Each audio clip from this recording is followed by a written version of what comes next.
Assalamualaikum warahmatullahi wabarakatuh. Tepang deui sareng sim kuring Ujang Combro. Puntennya kemarin Ujang Combro teu sempet ngadongeng deui, maca carita dongeng nuju kalaresan teu damang. Kamari teh mung ayeuna aya waktos deui kanggo Ujang Combro macakeun deui carita dongeng ka pamirsa. Anu jadi pikeun ieu judulna nyaeta dongeng bahasa Sunda carita ngeunaan Syekh Kuro. Mangga dipihatur wilujeng didangukeun.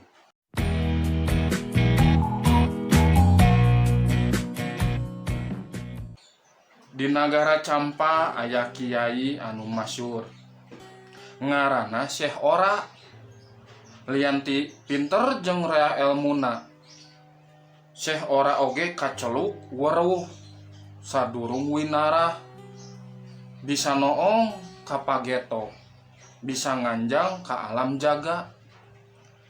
Syekh Ora oge geus apal lamun hiji mangsa manehna bakal jadi pananyaan jalma eta, bakal kaimpungan ku makhluk pangeran nu hayang neuleuman bag-bagan agama. Ngan syaratna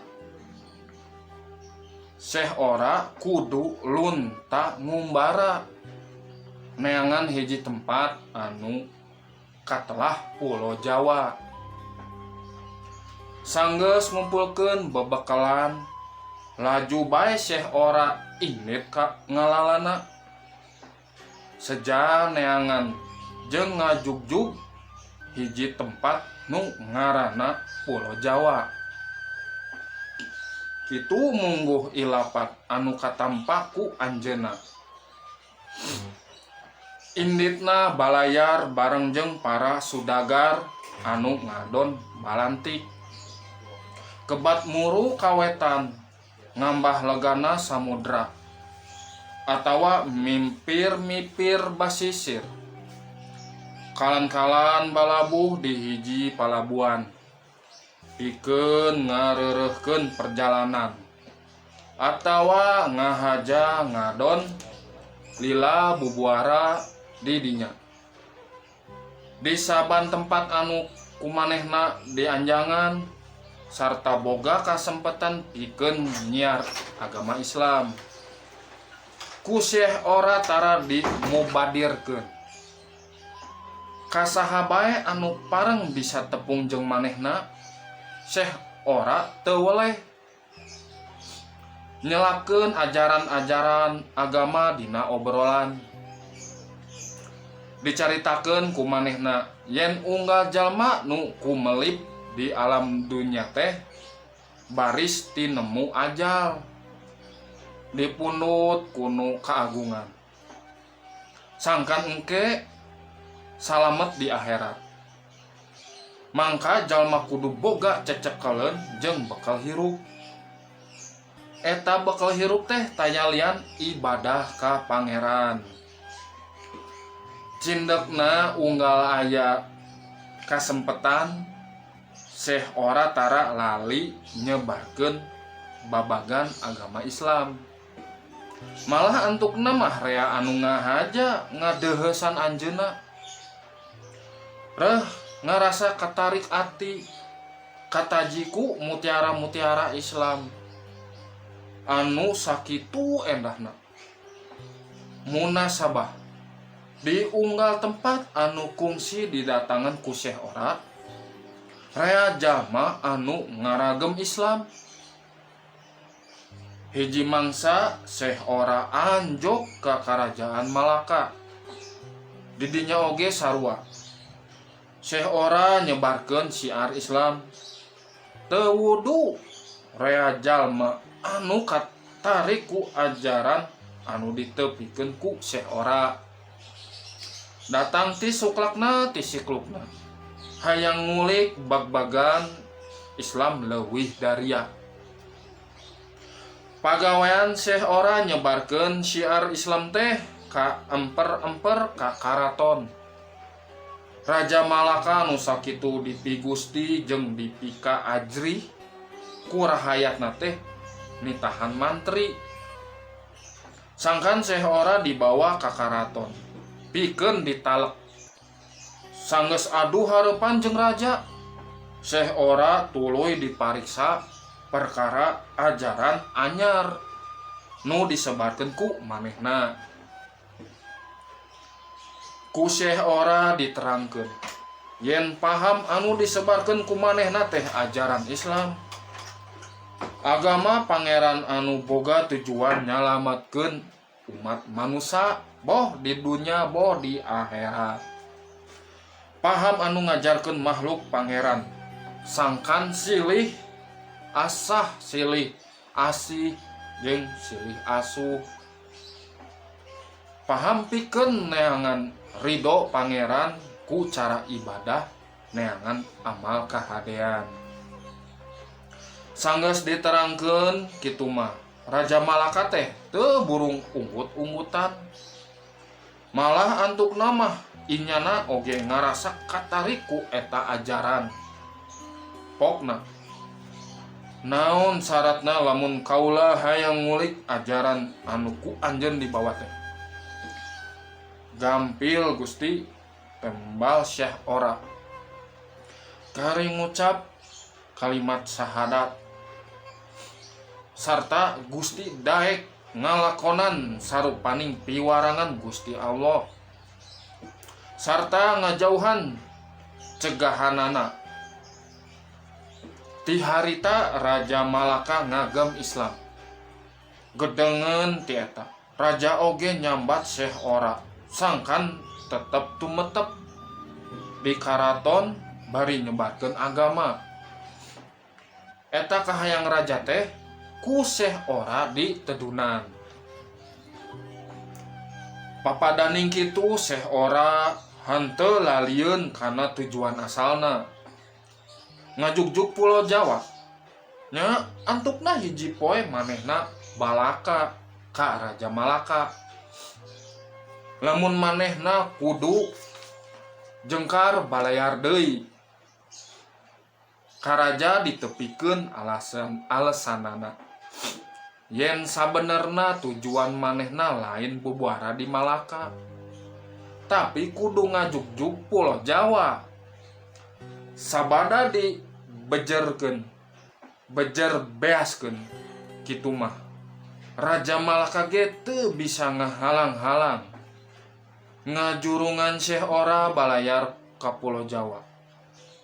Malah Raja Malaka teh nitipkeun putrina anu ngaranna Subang Karancang.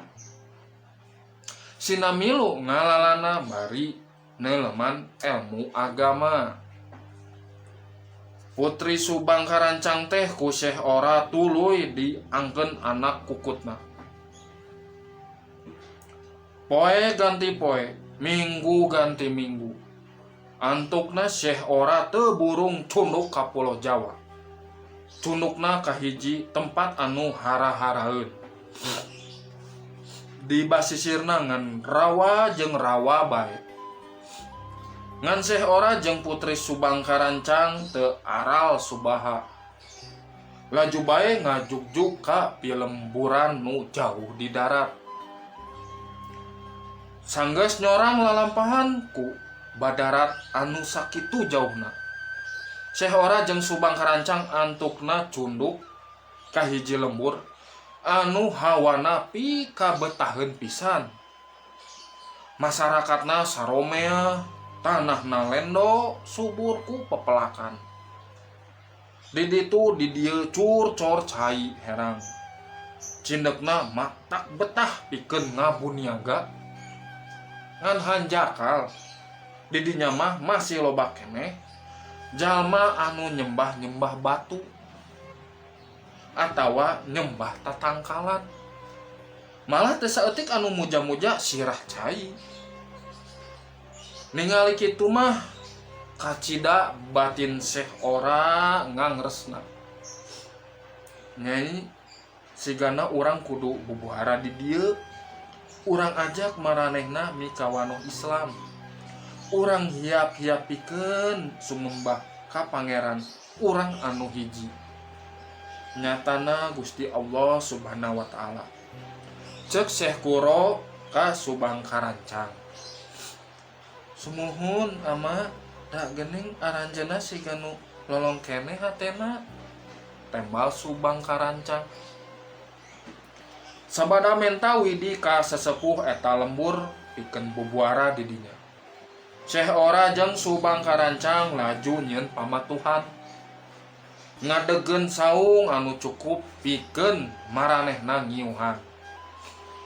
Lamun peuting Syekh Ora jeung Subang Karancang ngaraji Quran, tah lamun keur ngaraji kitu teh ngahaja sorana ditarikeun, dikurokeun ngarah kadengeun ku urang lembur.